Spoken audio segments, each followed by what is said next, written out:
కనుక్కొని సంస్థ రక్షణ కోసం ఉద్యమించడానికి ఒక ప్రణాళిక రచించుకోవాలనేటువంటి ఉద్దేశంతో ఈ ఏర్పాటు మా గౌరవ అధ్యక్షులతో పాటు కేటీఆర్ గారు చెప్పినటువంటి సందర్భంలో ఏర్పాటు చేశాం సార్. తప్పకుండా మీ యొక్క అనుభవాన్ని మేము పరిగణలోకి తీసుకొని మీ సూచనలు కూడా ఆచరిస్తామని తెలియజేస్తూ, ఇప్పుడు ఎవరైనా ముందుకు రండి. పర్లపల్లి రవి.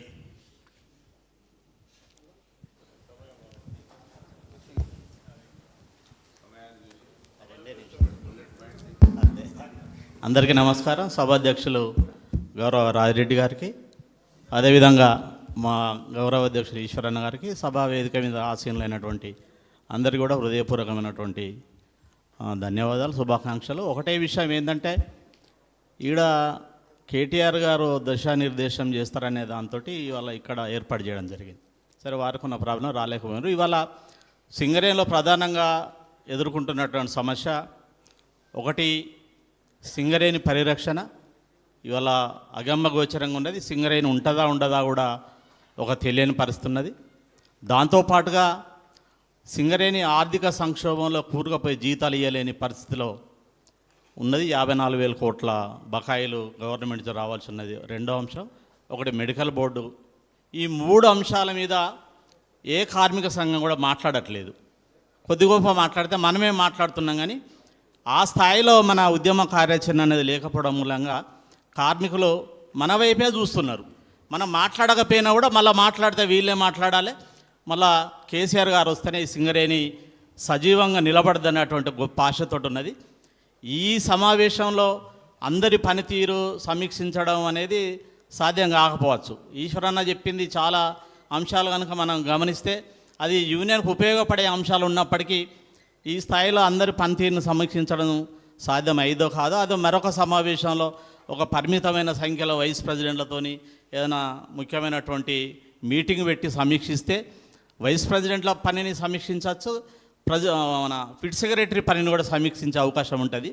ఇందులో మనకు ఏదైనా బూస్టింగ్ దొరికేటువంటి అవకాశం ఉంటుంది కనుక దానికి భిన్నంగా వెళ్ళే పరిస్థితి ఉండదు కనుక ఈ 3 అంశాల మీద తక్షణమే ఈ సమావేశం ఒక కార్యాచరణ ప్రకటించి ఇక్కడ ఉన్నటువంటి ఇన్ఛార్జీల సహకారంతో అన్ని ప్రాంతాల్లో ఈ ఉద్యమ కార్యాచరణతో పోతే బాగుంటుందని నేను అనుకుంటున్నాను. జై Telangana. Okay, thank you. Chari గారికి మా అందరి తరఫున కృతజ్ఞతలు తెలియజేస్తా ఉన్నాం.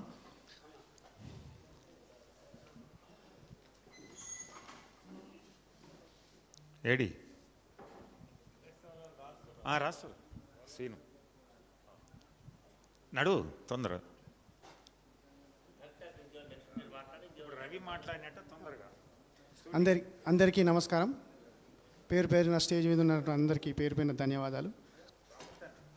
ఒకటే, సింగరేణి కార్మికులకు ఎలాంటి అన్యాయం చేస్తున్నారు గుర్తింపు సంఘం ప్రభుత్వాన్ని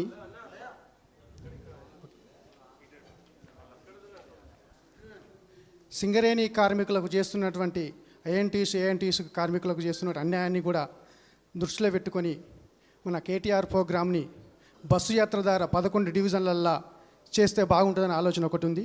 లేదంటే మీటింగ్ పెట్టి కేటీఆర్ మీటింగ్ పెట్టి కొంచెం కార్మికులకు బూస్ట్ ఇస్తే అది కూడా కొంచెం మంచిగా ఉంటుందని ఆలోచన మీద కేసీఆర్ చేసినటువంటి పనులను కార్మికులకు ఏమేమి చేసిందని దాని మీద కూడా వివరించి చెప్తే కొంచెం బాగుంటుందని ఆలోచన. ఓకే, అందరికీ తెలిసినటువంటిదే. కేసీఆర్ గారు చేసినటువంటి పనుల గురించి చెప్పాలంటే ఓ అరగంట సేపు అవుతుంది. అందరు కూడా చెప్పగలుగుతాం. తప్పకుండా వాటిని కూడా మనం సమీక్షించుకుందాం. ఇంకా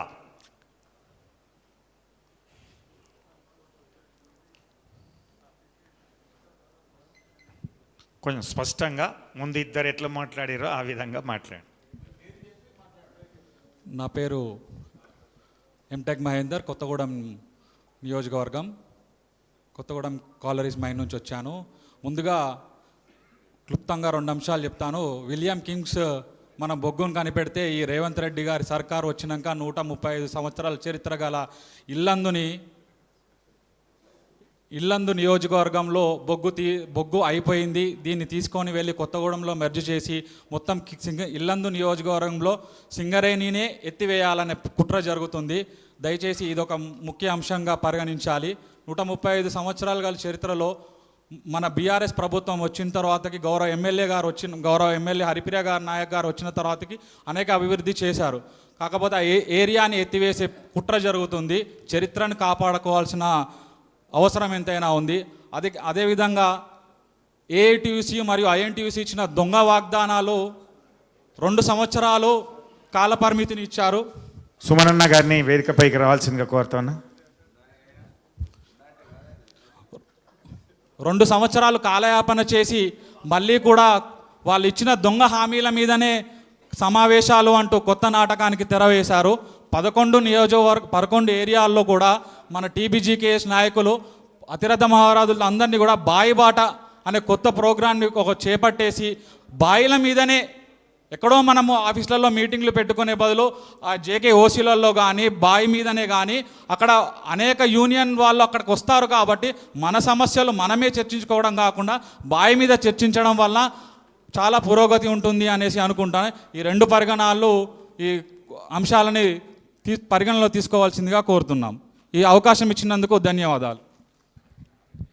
తమ్ముడు చెప్పినట్టుగా సింగరేణి యాజమాన్యం గతంలోనే సింగరేణి పుట్టినిల్లు ఎల్లందును డివిజన్ మూసివేయాలంటే అప్పుడు కేసీఆర్ గారి దగ్గరికి మన నాయకులంతా వెళ్ళి చెప్పిన సందర్భంలో ఆ డివిజన్ కొనసాగిస్తూ ఉంటే ఈరోజు కాంగ్రెస్ ప్రభుత్వం మళ్ళీ లేదా సింగరేణి యాజమాన్యం ఆ కుట్ర చేస్తూ ఉన్నాయి. దానికోసం ఏ విధంగా అనేది అది కూడా తప్పకుండా ఆలోచిద్దాం. ఇంకా సంపత్ కుమార్ అన్న.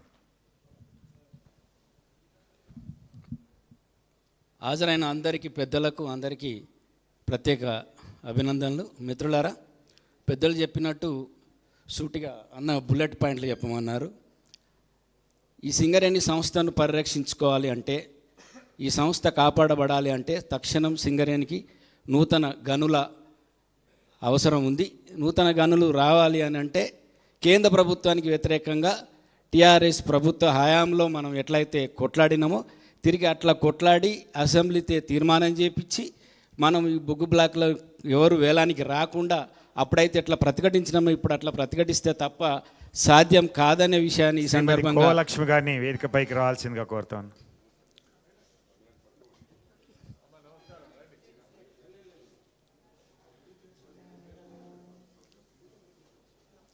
ఈ విషయాన్ని దృష్టికి తీసుకొస్తూ ప్రధానంగా వేదిక మీద ఉన్న పెద్దలకు సింగరేణి సంస్థ గురించి క్షుణ్ణంగా కొంత తెలియాల్సిన అవసరం ఉంది. మా వాళ్ళందరూ అయితే ఎప్పుడైతే వింటూనే ఉన్నారు. ఇందులో సూటిగా సింగరేణి సంస్థకు సంబంధించి ఇది భారతదేశంలో అతిపెద్ద స్కామ్ జరిగింది ఏదైనా ఉన్నది అని అంటే ఇప్పటికీ కోల్ సెక్టారే. 21 లక్షల కోట్ల రూపాయల స్కామ్ కోల్ సెక్టార్లో జరిగింది. 54 బిలియన్ టన్నుల కోల్ ప్రైవేట్ సెక్టార్లకు అప్పచెప్పబడ్డది. దీనికి సంబంధించి అన్న చెప్పినట్టు ఈ భారతదేశంలో 1957లో మొట్టమొదటిసారి పరిశ్రమలకు సంబంధించింది లేబర్ డిపార్ట్మెంట్కి సంబంధించినటువంటి ఒక పాలసీ తేబడ్డది. దాని తర్వాత 73లో సింగరేణి ఒకటే విషయం సార్ పాయింట్ అదే 73లో 3(3)(a)(3) అనేటువంటి ఒక సెక్షన్ను ఈ కోల్ సెక్టార్కి సంబంధించింది తీసుకొచ్చిండ్రు.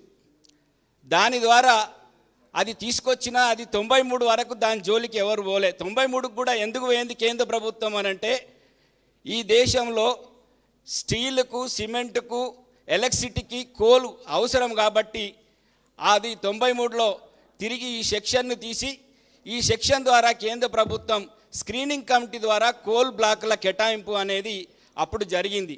దీని ద్వారా 2014 నాటికి దాదాపు 218 బ్లాకులు క్యాప్టివ్ మైన్ ద్వారా ఇంకో రూపంలో కేటాయించి పెద్ద ఎత్తున కుంభకోణాలు జరిగి మరకలేనటువంటి మన్మోహన్ సింగ్ కూడా కోల్ సెక్టార్లో సుప్రీంకోర్టు మెట్లెక్కిన విషయాన్ని కూడా స్కామ్లో భాగమని ఇది తెలియజేస్తూ, అయితే ఇప్పుడు కేసీఆర్కు ముందు అదే గతాన్ని తర్కించకుండా భవిష్యత్తు వర్తమానాన్ని చర్చించలేము, వర్తమానాన్ని చర్చించకుండా భవిష్యత్తు నిర్మించలేము. ఇందాక పెద్దలు అన్నట్టు కేసీఆర్కు ముందు జరిగింది ఇదంతా. కేసీఆర్ వచ్చిన తర్వాత సింగరేణి పరిరక్షించబడ్డది. కోల్ బ్లాక్ల జోలికి ఎవరిని రాకుండా చేయగలిగినాము, ఆపగలిగినాము. సింగరేణి కార్మికుల సంక్షేమం అభివృద్ధి పెద్ద ఎత్తున చేసుకోగలిగినాం. దీనికి ఒక చిన్న ఉదాహరణ చెప్తా. ప్రపంచంలోనే ఉన్న 44 దేశాల బొగ్గు గనుల యొక్క మహాసభ గోదావరికంలో జరిగితే అక్కడ ఉన్నటువంటి జర్మనీకి సంబంధించినటువంటి ప్రపంచ దేశాల మైన్లకు సంబంధించినటువంటి ప్రపంచ అంతర్జాతీయ సంస్థ వాళ్ళు భారతదేశంలో ఒక్క తెలంగాణలో మాత్రమే ఒక మంచి సంస్కృతి ఉంది, తెలంగాణలో మాత్రమే స్వేచ్ఛ ఉంది, పబ్లిక్ సెక్టార్ పరిరక్షించబడుతుంది. కాబట్టి అంతర్జాతీయ మహాసభలు అనేది కోల్కతాలో కాదు, మనం తెలంగాణలో కేసీఆర్ దగ్గరనే పెట్టుకోవాలని చెప్పి నిర్ణయించి ఇక్కడ సభలు పెట్టి దాంట్లో కొన్ని తీర్మానాలు చేయడం జరిగింది. అది కూడా రేపు మనం స్టడీ చేసి ఈ సింగరేణిని సంరక్షించుకోవడానికి కోసం మనకు ముందుకు పోవాల్సినటువంటి అవసరం ఉందని చెప్పేసి తెలియజేస్తూ, రేపు భవిష్యత్తులో ఇందాక ఈశ్వరన్న చెప్పినట్టుగా, పెద్దలు చారి గారు చెప్పినట్టుగా ఈ సంస్థ యొక్క భవిష్యత్తును సమగ్రంగా చర్చించి నిర్మాణము, పని విధానము, పని విభజన ఇవన్నీ కూడా చర్చించి ఈ రాష్ట్ర భవిష్యత్తుకు గుండెకాయ లాంటి సింగరేణి సంస్థను పరిరక్షించి నూతన గనులు రావడానికి కావాల్సినటువంటి కార్యాచరణ రూపొందించే దిశగా పెద్దలు ముందుకు పోతారని తెలియజేస్తూ అవకాశం ఇచ్చినందుకు ధన్యవాదాలు. థ్యాంక్ యూ అన్న. ఓకే, ఎవరైనా ఇంకా లేదు అని అంటే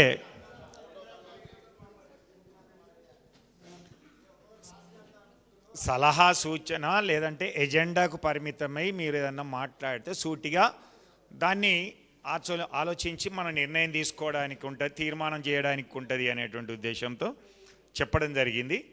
ఎవరు లేనట్లయితే ఓకే, వినయ్. అందరికీ నమస్కారం, పెద్దలందరికీ నమస్కారం. జై తెలంగాణ. రెండే సూటిగా చెప్తాను.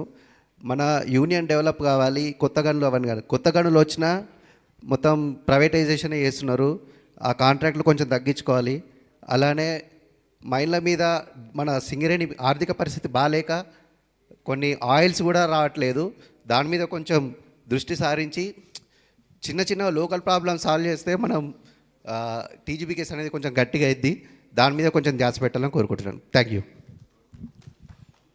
అదే వినయ్, బొడ్డు వినయ్, తొందరగా. త్వరలోనే వేదిక పైన ఉన్నటువంటి వాళ్ళతో మాట్లాడిస్తాం. ఇంకొకరిద్దరు ఎవరైనా మాట్లాడంటే 2 గంటలకి ముగించాలనుకుంటున్నాం, ఎందుకంటే బీపీ షుగర్ ఉన్నటువంటి వాళ్ళకు భోజనం కూడా చేయాల్సిన అవసరం ఉంటుంది. జై తెలంగాణ, జై తెలంగాణ. వేదిక మీద ఉన్న పెద్దలకు, యూనియన్ ప్రతినిధులకు అందరికీ గుడ్ ఆఫ్టర్నూన్. ఒక అంశం తీసుకున్నా. నేను కొంతకాలం నుంచి చూస్తున్నా, ఒక ఎంప్లాయీ సటన్ అంటే మోకాల నొప్పులకు కానీ లేకపోతే ఏమైనా సంథింగ్ కిడ్నీ ఇష్యూస్ కానీ కొంచెం ప్రాబ్లం వచ్చిందని హాస్పిటల్కి వెళ్తే డైరెక్ట్ అది ఏ కారణమైనా చిన్నదైనా సరే 10 రోజులు వండబెడతారు. 10 రోజులు వండబెట్టి మళ్ళీ నెక్స్ట్ నెలకి వాళ్ళు ఏం తినాలి?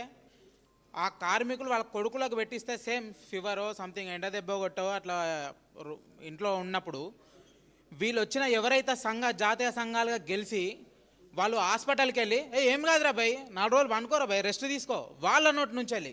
అంటే దీనికి అంశం ఏంటంటే ఏదో ఒక మెడిసిన్ ఏదైతుందో మెడిసిన్ అంతా డూప్లికేట్, సింగరేణి మెడిసిన్ అంతా డూప్లికేట్. ఎందుకంటే మహా అయితే 1,50,000-2 లక్షల మందే మనము ఎంప్లాయీస్ ఫ్యామిలీస్తో కలుపుకుంటే, మిగతా 3.5 కోట్ల జనాభా అంతా బయట మెడిసిన్ గవర్నమెంట్ హాస్పిటల్ కానీ అవి వాళ్ళకి 2 రోజులు తగ్గుతుంది, మనం మాత్రం వారం రోజులు బెడ్ మీద ఉండాలి కాన్సెప్ట్. అన్న ఇదొకటి కొంచెం మీరు అంశంగా తీసుకొని దీని గురించి మీరు చూడండి. Thank you all. తప్పకుండా మెరుగైన వైద్య సౌకర్యాల కోసం మనం చాలాసార్లు పోరాటం చేసినాం. మన కోప్ల ఈశ్వర్ గారు అయితే ప్రజాప్రతినిధులు కూడా హాజరు కావడం జరిగింది. తమ్ముడు చెప్పినట్టుగా సింగరేణి కంటే కేసీఆర్ గారి హాస్పిటల్స్ ఏవైతే ఉన్నాయో, వైద్య కళాశాలలు వచ్చినాయో, దాని ద్వారా తెలంగాణ ప్రజలకు వైద్యం అందుతుంది. కానీ మా సింగరేణి కార్మికులకు ప్రత్యేక హాస్పిటల్స్ అందట్లేదు అని చెప్పిండు. ఇది కేసీఆర్ గారి యొక్క ఘనత.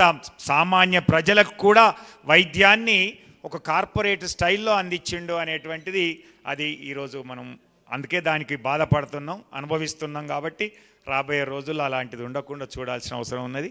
రమేష్ లేచి బోరింగ్ శంకర్ అన్న కొత్తగూడెం.